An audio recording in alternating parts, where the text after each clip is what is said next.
I saw your tweets last night, Paul. Of course, you want to be editing a newspaper at the moment, but you'd be fairly glad you weren't at 8 o'clock when the game's coming to its conclusion. Everyone thinks it's finished, and it hasn't. That's all. Oh, I was delighted at that point not to be working, because I can't stress enough to you how difficult it is when you're up against the deadline for a start. The game's kicking off at 6:30, which means that if things go well and if there's not too many, stoppages, you could be done by 20 past 8, maybe 8:30 more realistically. Your print deadline is 8:30 at the very latest. So you're basically relying on everything going smoothly. What you don't need is players going down injured for any length of time, as happened with James Donaldson late on in the game. What you definitely don't need is golden point. Factor in, of course, I had sympathy for the people, the journalists at the ground, because the steam must have been coming off the laptops with the furious rewriting of those intros. All their work from the previous 79 minutes just binned.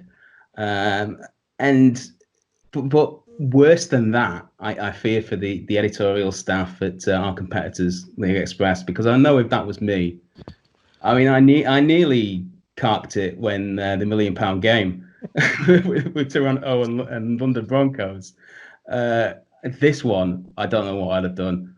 It would not have been a fun evening. So just think, when you're enjoying this spectacle at home, and you think golden point's great, isn't it wonderful? Wasn't this ending wonderful? Just think of the poor journalists and editors who have gone through hell as a result. I was delighted not to be working. Absolutely made up. I had a chuckle about that. How did we manage to kick off the first game late anyway? There's no one there. How did we manage to kick off the first game late? We can't get it done normally on a Friday night. Everything kicks off late, and now in a time when there's nothing on, we still kicked off late. I don't understand it. I never will. I think we still let everybody into the stadium. Make sure everyone was there. Was there anyone there who shouldn't have been there? Without naming names, was everyone there legitimately yesterday?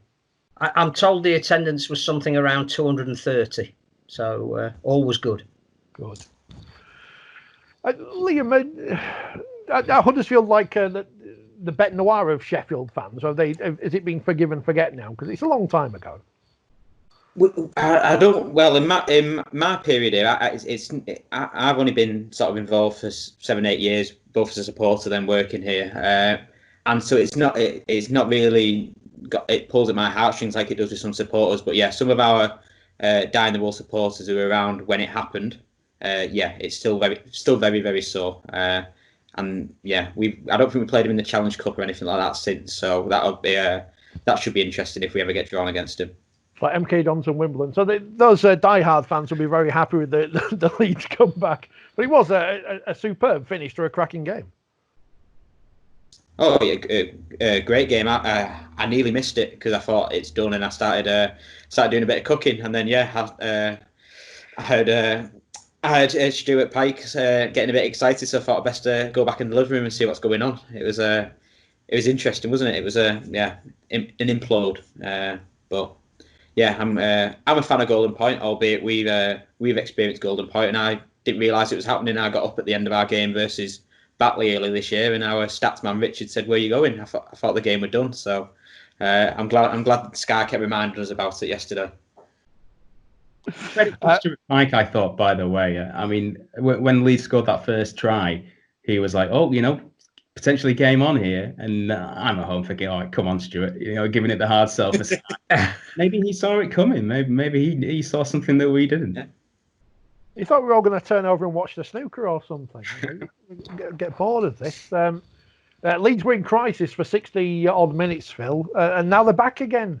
Yeah, the T-shirts were out. They're on sale at a trestle table outside the ground for nobody walking past. And now they're top of the league, having a laugh. It was a bizarre game. I can't stress how good Huddersfield were for the first 60 minutes. They were aggressive. They had this element of youthful vibrancy about them. That their team selection looked fantastic. The young kids they were bringing off the bench were adding to them. And at 26-6, they were in absolute total command. What happened after that? There's possibly one element they're missing in their makeup, because they are a much, much better team than anything they've shown over the last couple of years. Was they just needed a leader in that 20 minutes when you could see things were just starting to slip away. The body language, it just needed somebody. And Ashton Golden was trying at the back. He is a vociferous player, but he's new to all of his teammates, and this was his first game, and it just needed probably an Aidan Caesar type character to stand up and say, just give me the ball on a regular basis.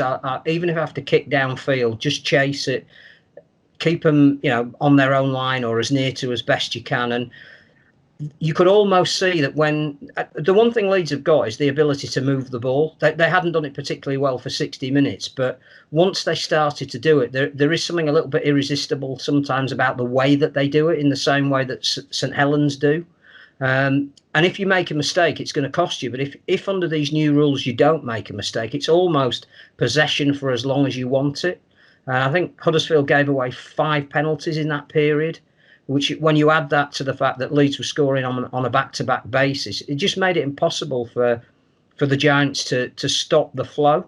But if Sky could have picked an ending to a game with drama, no matter who was playing and who came out on top, for that comeback, 15 minutes of absolute mayhem, and the drop goal at the end of it, they would have scripted a finish like that for any neutral watching to tune in again next week. And I think that was the exciting thing. The tries that were scored were superbly crafted on both sides. It was a great advert for the sport, and at some point we will have to talk about it, but it very nearly wrenched the headlines away from what everybody was sending in copy about, which was not even a rugby related issue, sadly. And something else which happened yesterday, which seems to have gone, journalists don't seem to be talking about, which we'll come to as well later, which involves Lee Gaskell, but not of his making. It was interesting how towards the end of the game, when the penalty count was heavily in favour of Huddersfield, Phil Clark on the telly pretty much insinuated that somehow towards the end of games they always even themselves out, which was interesting. I think, again, with the new rules, it is very, very easy once you get on a roll to stay on it, because the defending teams know that they cannot take any liberties in the tackle. They can't use as a tactic slowing the game down, because the one thing that they don't need is to be defending 18 tackles on the bounce. So it does change the dynamic. But whereas Leeds had a leader in Luke Gale, who, when he got a scent of something happening, just went, right, I'll be the pivot. I'll make sure that things can happen. Huddersfield didn't have that. That'll change. But players will realise that they need to step up when circumstances change. My concern, I think, for all of the teams is that there's going to be a really heavy injury toll. I don't think that we're going to see the same 17 on the park for any team on consecutive weeks. It is brutal out there in terms of the speed and the readjustment and the collisions, and the fact that you don't get a break. You don't stop to have a breath. You can't sort of say, well, there's going to be a scrum, that's 30 seconds. We'll all walk to it as slowly as we can. We'll get a bit of a second wind. We'll have a little chat while we're on the way up there about what we're going to do from the next play. And I'll just have a quick word with the winger and ask him to come in a bit or stay out a bit. All of that tends to go out the window because it's relentless. And I think that will have a real toll on the personnel that are playing this season.